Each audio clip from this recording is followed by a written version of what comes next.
আসসালামু আলাইকুম রহমতুল্লাহ।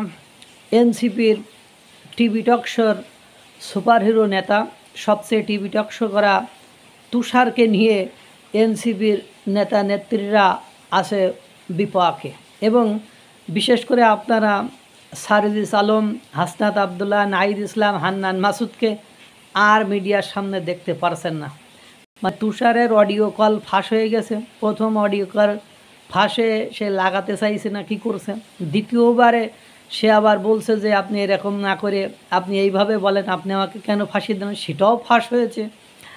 অর্থাৎ মানে এখন এটা নাকি আবার সেনাবাহিনীকে দোষারোপ করছে কে বা কারা। শুনলাম যে সেনাবাহিনীকে দোষারোপ করছে যে এই অডিও কল, মেয়ে বলছে আমি তো এটা ফাঁস করিনি, ফাঁস হইলো কী করে, বা আমি তো কাউকে এটা দেইনি। এখন এসবগুলো পারে হলো আপনার প্রশাসন, সেটা পুলিশ প্রশাসন বলেন, সেটা সেনাবাহিনী, বিশেষ করে এটা সেনাবাহিনী এইসব কাজে এক্সপার্ট, এবং যারা হ্যাকার আছে তারা ইচ্ছা করলে পারে। এখন ঘটনা কি দাঁড়াইছে, কালকে সামান্তা শারমিন অনেকদিন পরে, এনসিপির নারী নেতৃত্ব সামান্তা শারমিন অনেকদিন পরে নারীদের কি একটা আন্দোলন মুভমেন্ট ছিল, সেখানে উপস্থিত ছিলেন, তাদের সাথে আত্মদর্শনা করে। সেখানে সাংবাদিকরা এনসিপির এই তুষারকে এই নারী কেলেঙ্কারি নিয়ে প্রশ্ন করলে বলছে এটা দলীয় ব্যাপার, দলীয় সিদ্ধান্ত নেবে। আমি এখন এখানে যে বিষয়ে কথা বলতে, যে বিষয়ে আলোচনা করতে এসেছি তার বাইরে আমি কোনো কিছুই বলতে চাই না।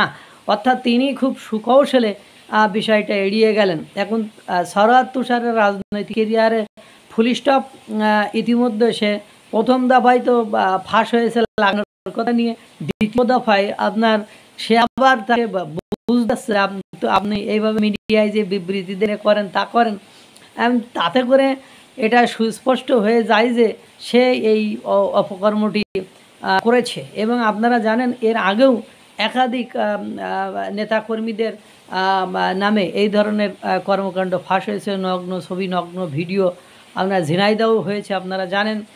পাশাপাশি আমার যা মনে হয়, যদি বা সেনাবাহিনী ইচ্ছা করে বা ইচ্ছা পোষণ করে, এদের সবাইকে হালুয়া টাইট দেওয়ার মতো ইনফরমেশন ইতিমধ্যে, সেটা দুর্নীতি বলেন, চাঁদাবাজি বলেন, নিয়োগ বাণিজ্য বলেন, সেটা মাস্তানি বলেন, সেটা টেন্ডারবাজি বলেন, সব কিছু প্রশাসনের কাছে চলে গিয়েছে, যার কারণে এরা এখন আর মিডিয়ার সামনে আসছে না। যেমন আপনারা নুসরাত তাবাসসুমকে দেখবেন না, নুসরাত তাবাসসুমকে নিয়ে সচিবালয়ে ঘন ঘন যাওয়া, সেখানে সুপারিশ করার মতন বেশ কিছু কর্মকাণ্ডে তাকে ঘন ঘন যেতে দেখা গিয়েছিল।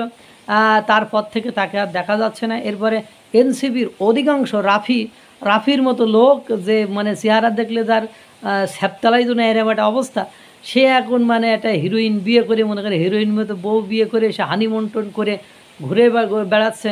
অথচ গতকালকে আমি জুলাই গণঅভ্যুত্থানে শহীদ হওয়া এক ব্যক্তির স্ত্রীর বক্তব্য শুনলাম। মানে সব কিছু মিলায় এনসিপি মানে এতিম হয়ে গেছে, এনসিপির খতম হয়ে গেছে, এবং এনসিপির যে রাজনীতির ইতি ঘটেছে সেটা সুস্পষ্টভাবে প্রতীয়মান হচ্ছে। আল্লাহ তাআলা সকলকে ভালো রাখুক, সুস্থ রাখুক। আসসালামু আলাইকুম ওয়া রাহমাতুল্লাহ।